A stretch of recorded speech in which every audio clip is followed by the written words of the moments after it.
ఇప్పుడు వర్గీకరణ అడ్డుకోవడానికి ఒక సమాజం ముందుకు వచ్చింది. 30 ఏళ్ళుగా అడ్డుపడుతున్నది. ఇప్పటికీ 2 సార్లు విజయం సాధించి 2 సార్లు కోల్పోయాం. మొన్న 3వసారి విజయం. 94లో ఎంఆర్పిఎస్ ఉద్యమం మొదలు పెడితే 97 3 ఏళ్లలోనే వర్గీకరణ వచ్చింది. కానీ దాన్ని అడ్డుకున్నారు.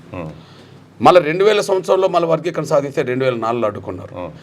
మళ్ళీ ఉద్యమాన్ని నిలబెట్టుకొని మళ్ళీ 20 ఏళ్ళ తర్వాత అంటే మొత్తం 30 ఏళ్ళు తర్వాత మళ్ళీ వర్గీకరణ సాధిస్తే ఇంకా మేము అడ్డుకుంటామని చెప్పి రోడ్డెక్కారు. అంబేద్కర్ కాలం నాటికి మనం మండల కమిషన్ కాలం నాటికి ఇప్పటికి తేడేందంటే అంబేద్కర్ కాలంలో అగ్రకులాల రిజర్వేషన్ ఒప్పుకోలే, కానీ ఒక 4 ఏళ్లలో సంఘర్షణ జరిగి ఒప్పుకున్నారు. 4 ఏళ్ళ సంఘర్షణ బలంగా జరిగింది. మనకు సైమన్ కమిషన్ వచ్చిన కాంచి Simon commission Congress go back అంటే అంబేద్కర్ ఒకటి స్వాగతించి మా సమస్యలు పరిష్కారం కావాలి, మా సమస్యలు ఏందో తేలాలి కమిషన్ ముందని చెప్పి కమిషన్ స్వాగతించారు. అక్కడి నుంచి రౌండ్ టేబుల్ సమావేశాలు లండన్లో జరగడం, రౌండ్ టేబుల్ సమావేశం అనంతరం కమ్యూనల్ అవార్డు బ్రిటిష్ ప్రభుత్వం ప్రకటించడం, కమ్యూనల్ అవార్డుకి వ్యతిరేకంగా గాంధీ నిరాహార దీక్ష చేయడం, అంతిమంగా గాంధీ అంబేద్కర్ మధ్యలో ఒప్పందం జరగడం, అదే పూనా ఓడంబడిక అవుతే గవే రిజర్వేషన్లు ఇవ్వాల అనుకుందాం. అంటే వద్దన్న అగ్రకులాలైనా 4 ఏళ్లలో సర్దుబాటు చేసుకొని ఒప్పుకున్నారు. అవి రిజర్వేషన్లు అమలు జరుగుతున్నాయి. ఓకే, మండల్ కమిషన్ రిపోర్ట్ వచ్చినప్పుడు విపి సింగ్ గారు గవర్నమెంట్ ఉన్నప్పుడు మేము ఆమోదించాం, మేము అంగీకరించామని చెప్పి అగ్రకులాలు అన్నారు. కానీ అనగారిన వర్గాలందరూ ఏకమై రోడ్డెక్కిండ్రు. రిజర్వేషన్ వ్యతిరేకంగా వాళ్ళు రోడ్డెక్కిండ్రు. అంతిమంగా సర్దుబాటు అయింది. ఒక 2 ఏళ్లలో దేశవ్యాప్తంగా కొంత ఘర్షణ కనిపించింది. మరి సర్దుబాటు అయింది, వాళ్ళు ఒప్పుకున్నారు. అంటే 2 సందర్భాల్లో 2-3 ఏళ్లలోనే అగ్రకులాలు ఒకనాడు దళిత గిరిజనులకు రిజర్వేషన్లు ఒప్పుకోవడానికి సిద్ధపడ్డారు. ఒప్పుకోని వాళ్ళు మళ్ళీ విపి సింగ్ కాలంలో ఒక 2-3 ఏళ్లలో ఒప్పుకున్నారు. కానీ దళితుల్లోనే ఎదిగిన ఒక మారా సామాజిక వర్గం 30 ఏళ్ళు ఎమ్మడబడుతుంది. 30 ఏళ్ళు 94లో మొదలు పెడితే 2024-25 తర్వాత కూడా ఎందుకు పోరాటం చేయాలి? ఉన్నది పంచుకుందామంటే రిజర్వేషన్లు లేని కాలంలో వాళ్ళు ఒప్పుకున్నారు. బీసీలకు రిజర్వేషన్ లేని కాలంలో అగ్రకులాలు అంగీకరించినాయి. ఓకే, అందరు బాగుపడాలని చెప్పి వద్దన్నారు కొంతకాలం, కానీ అంగీకరించారు తొందరగా. దళిత గిరిజనులకు వద్దన్నారు కొంతకాలం, కానీ రిజర్వేషన్ ఉన్నది పంచుకుందామంటే, ఆ మహనీయులు సాధించి పెట్టిన అవకాశాలు పంచుకుందామంటే, పోనీ బీసీల వర్గీకరణ ఉన్నది కదా ఇక్కడ, ఎస్సీల వర్గీకరణ జరగడం వల్ల అందరూ బాగుపడతారు కదా. అందరూ బాగుపడడానికి కూడా అంగీకరించకుండా మేమే తింటామని చెప్పి 30 ఏళ్ళు ఎంబడబడుతుంటే నిజంగా ఎంత ఆవేదన ఉంటుంది చెప్పండి. ఈ నేపథ్యంలో సమాజం చూస్తున్నది, ధర్మాన్ని మనం రక్షిస్తే ధర్మాన్ని మనల్ని కాపాడుతుందనే సూత్రం చాలా గొప్పది. ధర్మాన్ని మనం రక్షిస్తే ధర్మం మనల్ని రక్షిస్తుంది. ఎస్సీ రిజర్వేషన్ల కోసం పోరాటం చేసిన ఎంఆర్పిఎస్ ఉద్యమం తర్వాత జరిగిన పరిణామాల్లో సమాజంలో అన్ని వర్గాల కోసం మాట్లాడింది, అన్ని వర్గాల కోసం పోరాటం చేసింది. దానికి తగ్గ ఫలితాలు కూడా సమాజానికి అందించింది.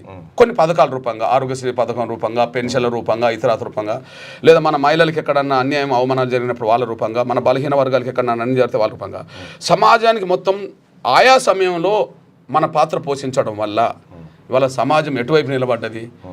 ఎంఆర్పిఎస్ ఉద్యమం న్యాయం కాబట్టి సమాజం న్యాయం అని అంగీకరిస్తుంది.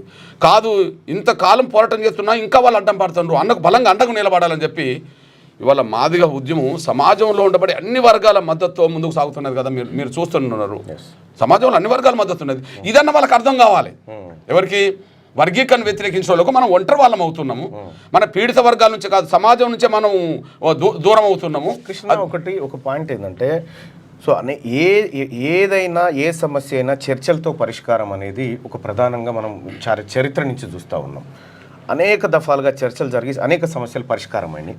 సో ప్రధానంగా ఈ ఏబిసిడి వర్గీకరణ వ్యతిరేకిస్తున్నటువంటి మాలలతో మీరేమైనా చర్చలు చేసే అవకాశం ఉందా? నీకు 2 విషయాలు చెప్తా. నా తమ్ముడు బీసీ ముఖ్యమంత్రి కావాలంటుండు. బీసీ ముఖ్యమంత్రికి మన చైతన్యంతో, మన పోరాటంతో దాన్ని సాధించుకునేది, మన ఓటు చైతన్యంతో. వెలమరెడ్లు ఇస్తారా నీకు? వాళ్ళు నాకు కావాలన్నప్పుడు వాళ్ళిద్దరు ఒకటి గారు కదా మరి కదా. చర్చలు మనం మీదికి చెప్తాం కానీ వాళ్ళు అంగీకరించారు. ఎవరెందుకు అధికారాన్ని వదులు కూడా ఎందుకు అందిస్తారు? బాగా అనుభవించినోడు కూడా ఇతరులకు ఇవ్వడానికి కూడా ఒప్పుకోరు. ఇది నెంబర్ 1. అయితే కొన్ని సందర్భాల్లో చర్చలు న్యాయబద్ధంగా పరిష్కారమైన సందర్భాలు ఉన్నాయి. అంబేద్కర్ గాంధీ కాలంలో ఒప్పందమే కదా, పూనా ఒడంబడికే కదా, ఆనాడు చాలా గొప్ప పాత్ర పోషించారు.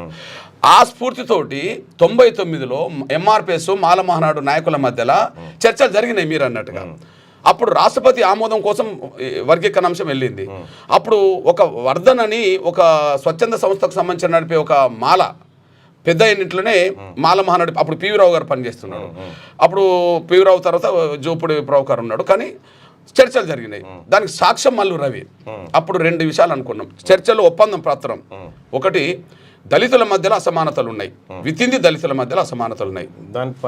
దాని పరిష్కారం దిశగా రాష్ట్రపతి ఏ అడుగులు వేసినా ఏ నిర్ణయం తీసుకున్నా దాన్ని కట్టుబడి ఉందాం. ఎందుకంటే రాష్ట్రపతి చేతికి వెళ్ళిందని సంతకాలు పెట్టేశాం. దాని సాక్షి మల్లు రవి. ఎప్పుడన్నా మల్లు రవిని పిలువు. ఓకే, ఈ ఒప్పందం జరిగినాక నెలకో 2 నెలలకో రాష్ట్రపతి ఎస్సీ వర్గీకరణ కరెక్టే అని చెప్పి డిక్లేర్ చేశాడు. మేము ఎస్సీ వర్గీకరణ రాష్ట్రపతి ఆమోదించిన మేము ఒప్పుకోమని అన్నాడు.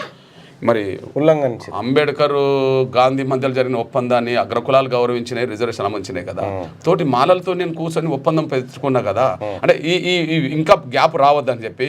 మరి ఒప్పందాన్ని ఉల్లంఘించారు కదా మళ్ళన్న, ఒప్పందాన్ని ఉల్లంఘించారు కదా. అంటే వాళ్ళకి అది కూడా లేకుండా పోయింది కదా. అంటే నేను అనుకుంటున్నా